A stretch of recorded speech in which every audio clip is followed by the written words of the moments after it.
Hello, hello, hello. This is Gresh from the I Am CEO podcast, and I have a very special guest on the show today. I have Danny Forrest of DannyForrest.com. Danny, it's awesome to have you on the show. Thanks for having me.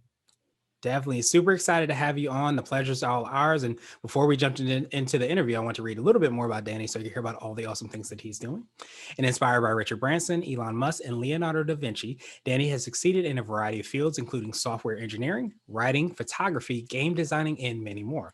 He's continually improving his skill set by learning 3 skills every month. Danny, are you ready to speak to the IMCO community? Yeah, let's do it. Awesome. Let's do it then. So to kind of kick everything off, I wanted to rewind the clock a little bit, hear a little bit more on how you got started. Could you take us through what I call your CEO story? We'll let you get started with all the awesome work you're doing. Yeah, it really started from exactly what you mentioned before, the 3 skills a month. It was in October to 2017. I was in Cambodia and I was working remotely, and I felt like I didn't learn as much as I thought I could learn. I was a software engineer for a long time.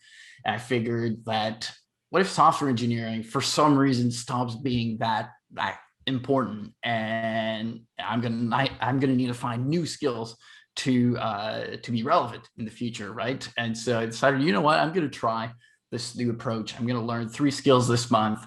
I'm gonna be deliberate about it. I'm gonna practice every morning and see what happens.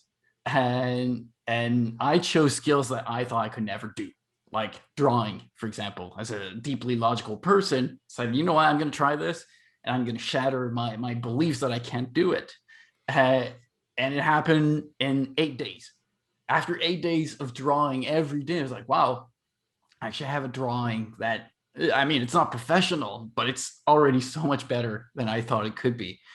And so I figured, you know what, after the month, I had such awesome results that I decided, you know what, I'm going to keep doing that for the next month and the next month and the next month. And I kept doing that over and over again. And I did that for a full year, nonstop. And I did it again the next year with a bit of breaks sometimes. But I realized during that time that you can learn so much more than you think you can. And we live in an age where there's just so much information about everything, and it's actually become harder to learn things because there's information you can't trust, and you can't make sense of all this information. And through all the skills that I've learned, I've realized that there are better ways to get that knowledge, to get all these skills into one place. And that's basically how I started the company, building Skill Up Academy to basically solve this issue of there's just too much out there and you don't know where to start. That's how I started. Nice. I definitely appreciate that. Absolutely love that story. I'm a big, like, I like to learn things, type of person as well too. And I almost feel like you have to be in this world and the way things that are changing. But it sounded like, and definitely correct me if I'm wrong, it sounded like I guess you start to build within yourself a certain, I guess, self-confidence, but also maybe even resilience as well too. Because I heard you say, I didn't think I could do this. And then you saw yourself after 30 days or a month be able to accomplish that. I feel like that is something that translate, even though the skills are different, it has to translate into each new thing that you take on or different things that are kind of being thrown at us. Certainly.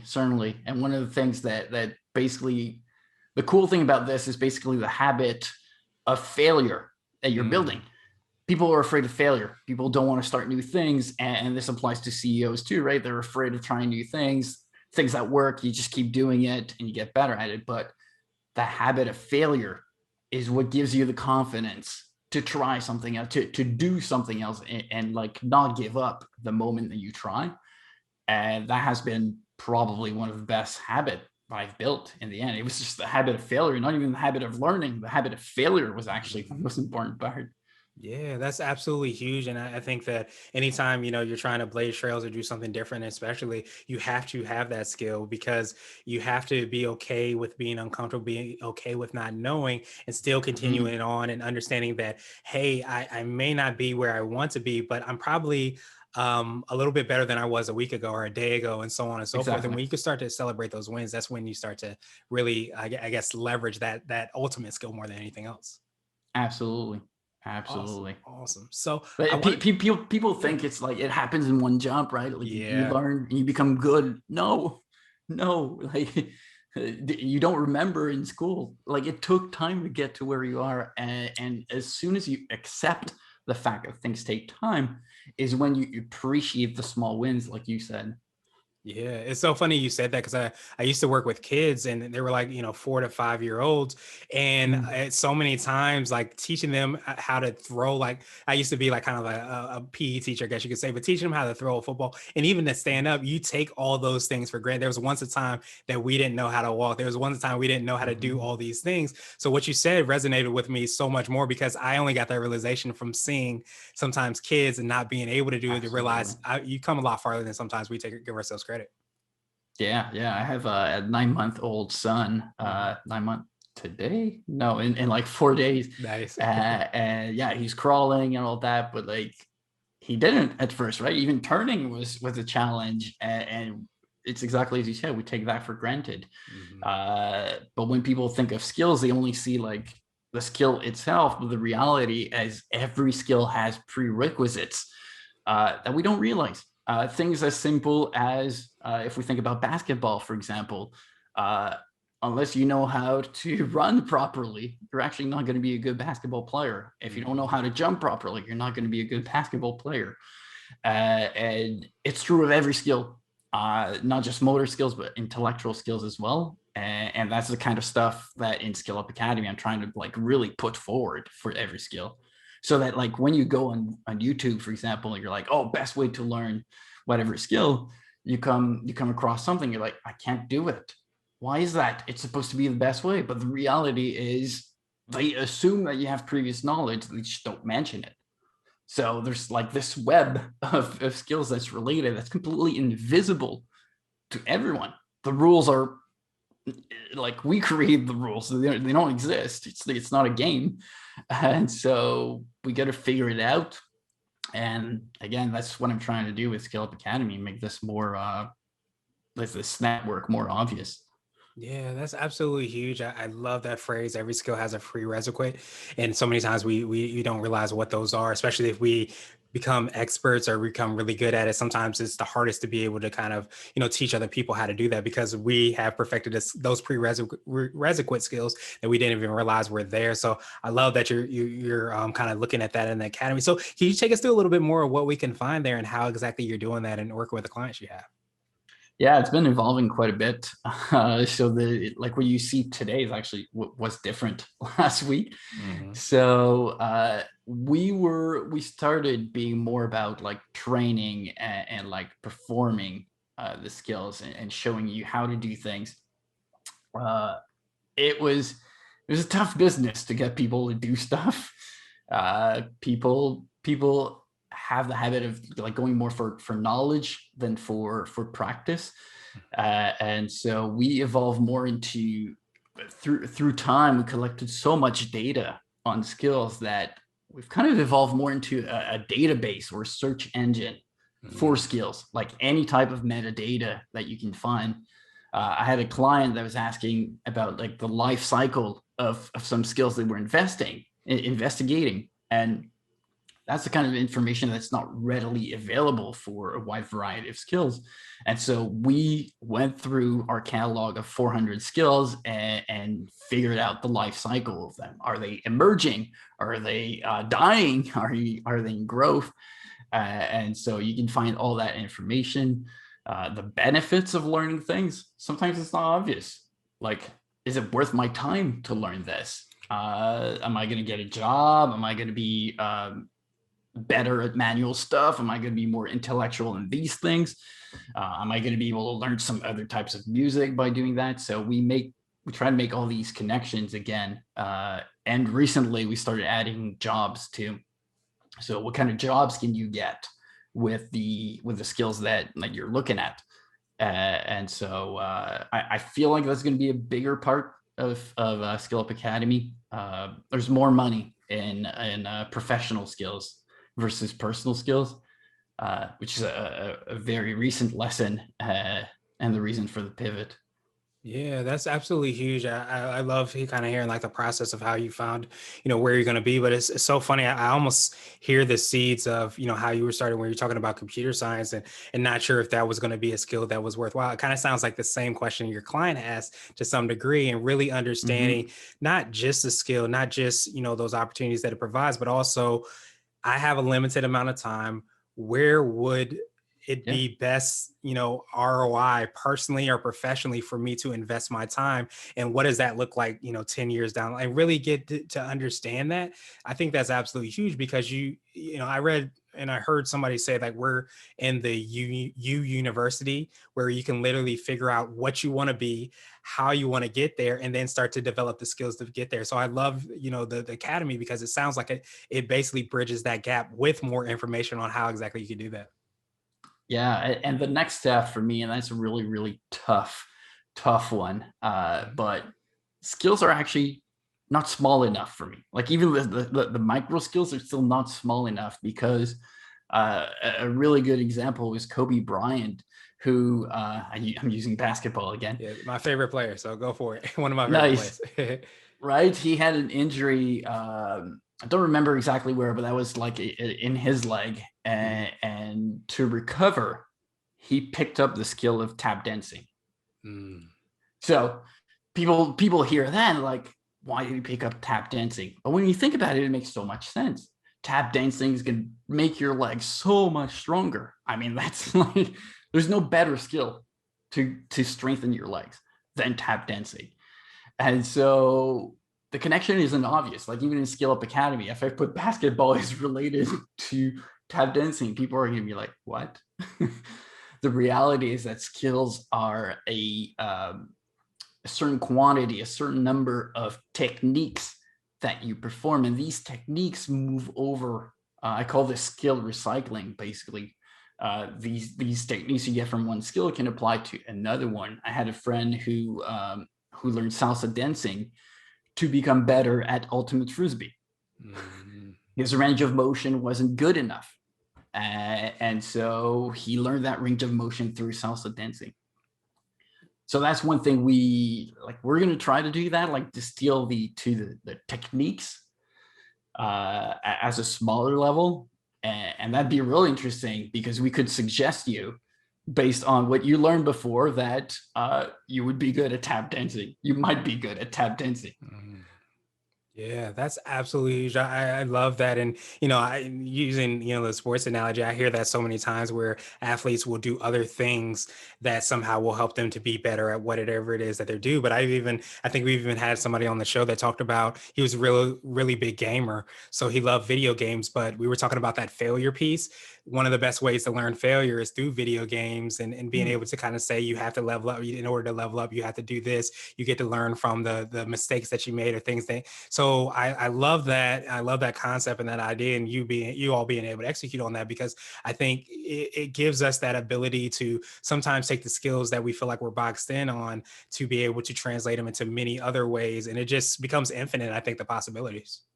Exactly. And like people ask me all the time, like, how do you learn that quickly? Like, I pick up new skills and it seems like I'm learning super fast. But the reality is, I am just because I've got these other sub skills. It's Hmm. the only reason. It's not I'm smarter. It's just I have acquired these skills that are transferable to other things, Hmm. even though they might not seem like it. So the more you learn, like the only way I've learned through all this, learning over 90 skills in 3 years, the only way I've learned to learn faster, it's not through hacks or techniques or like memorization or any of that. It's really the more you learn, the bigger your library of sub skills and the faster you're going to learn. That's the only way.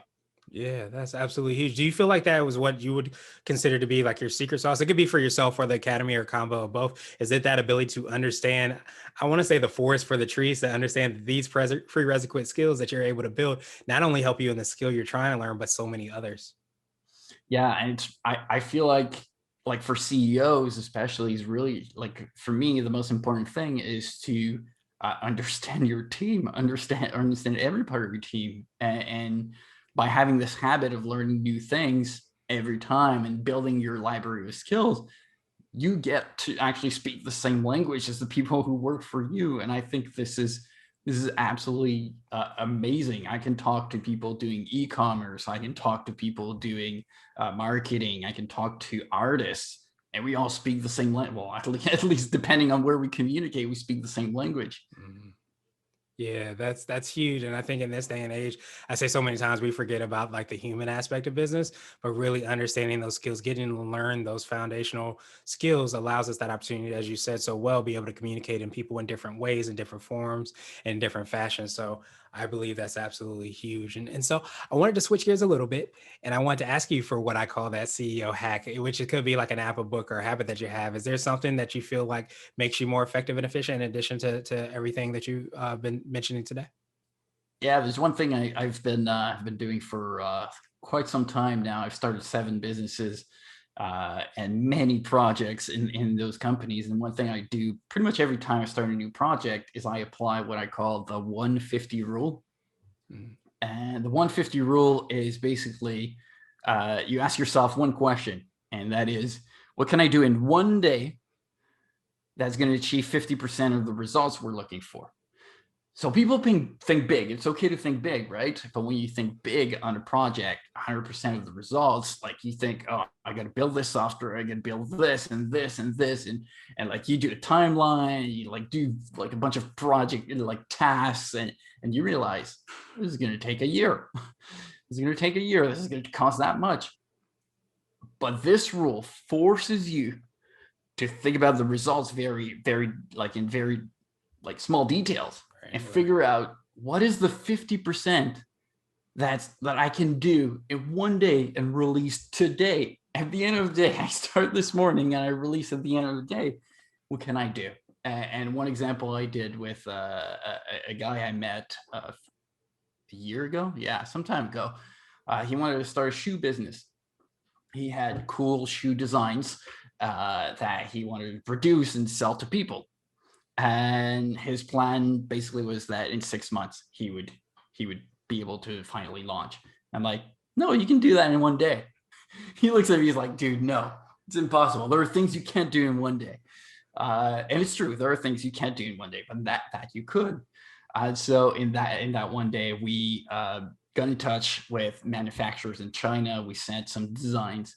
Uh, Within less than 24 hours, 5 agreed and 5 were ready to produce right away. While waiting for them, we put up a Shopify store, and within 24 hours, his store was live and he could start selling shoes. So that requires outside the box thinking, and people have a really hard time with that. But if you do it,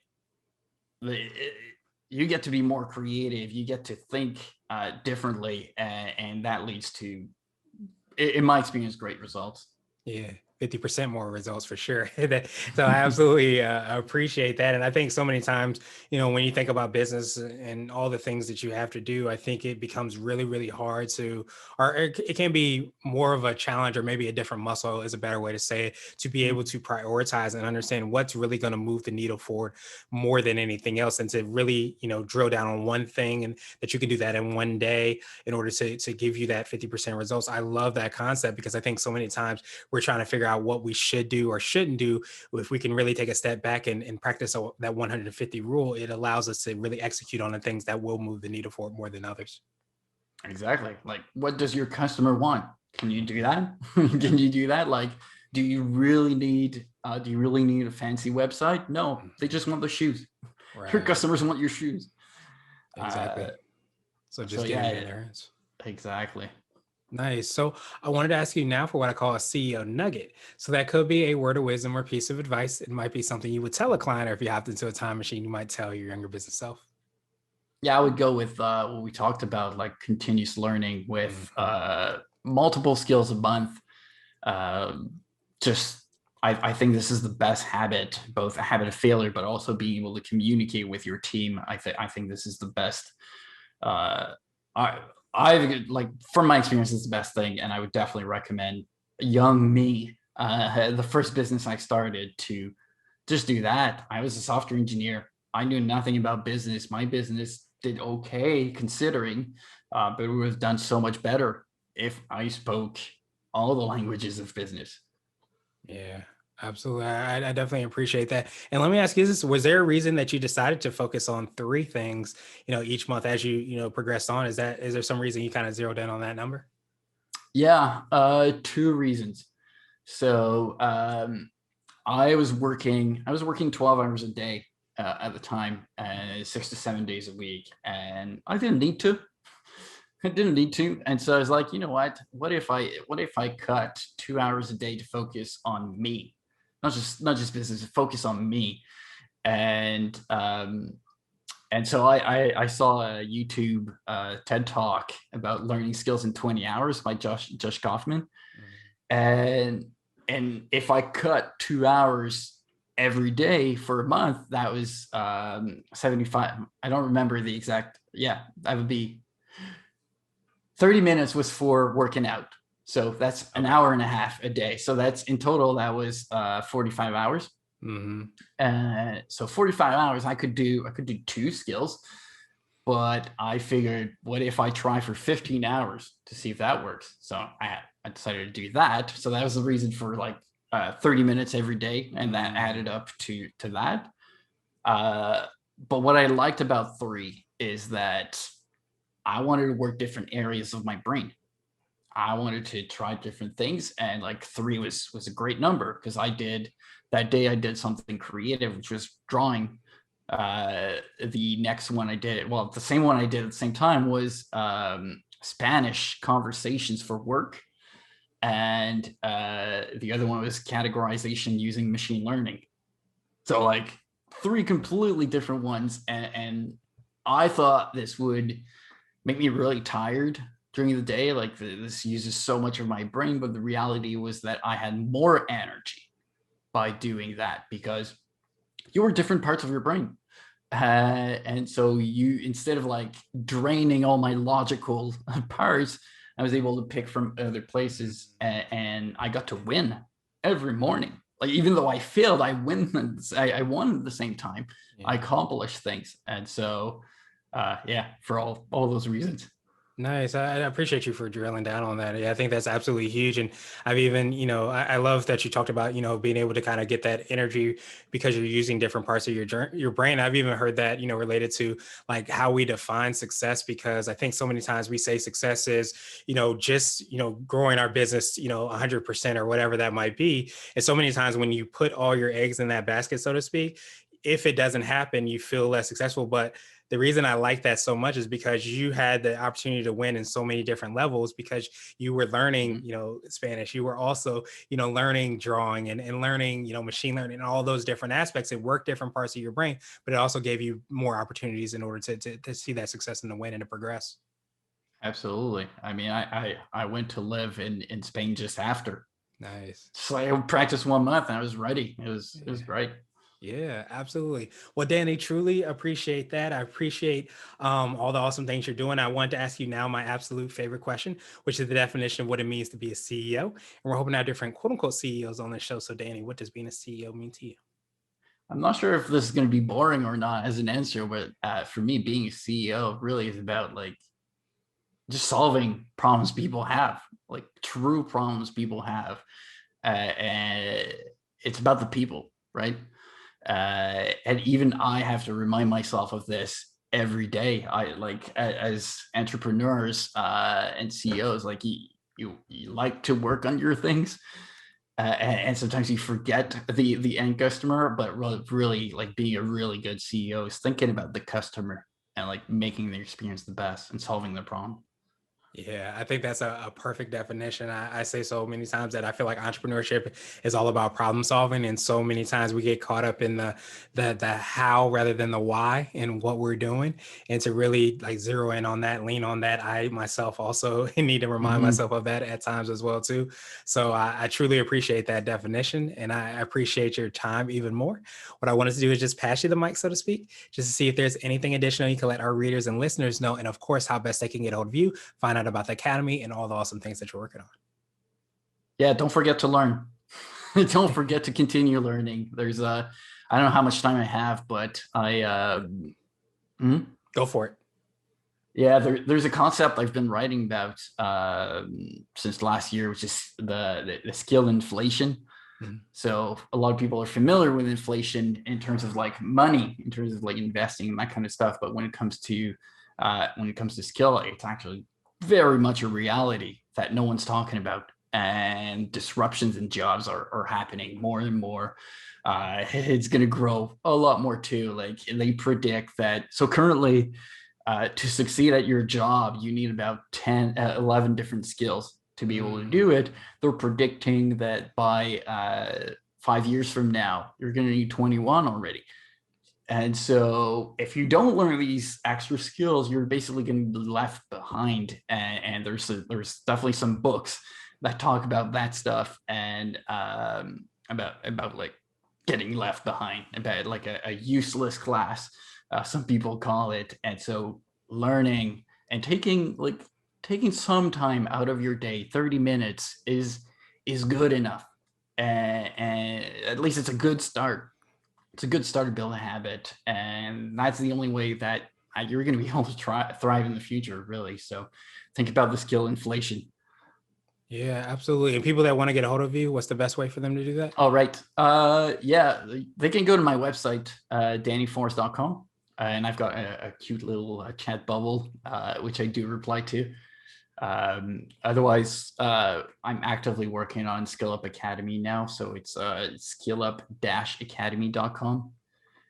It might get rebranded, but I'll redirect in case it does. Yeah, we definitely redirect, and we'll update any information in the show notes as well too. If you let us know, and I truly appreciate that skill of inflation reminder as well too. I have not heard about that, but it makes perfect sense when you think about all the skills that people are having, and sometimes they have them. I don't want to say innately, but you having to stay ahead and stay relevant, you have to have all of those main skills, but also those kind of ancillary skills. I think we talked about as well too. So if you have that mentality of always learning, having that curiosity and continue to try to do that, it's going to allow you to be successful, and probably even to go to an entirely different level in this future economy. So truly appreciate that, Danny. Appreciate your time and all the awesome things you're building as well too. And I hope you have a great rest of the day. Thank you. You too.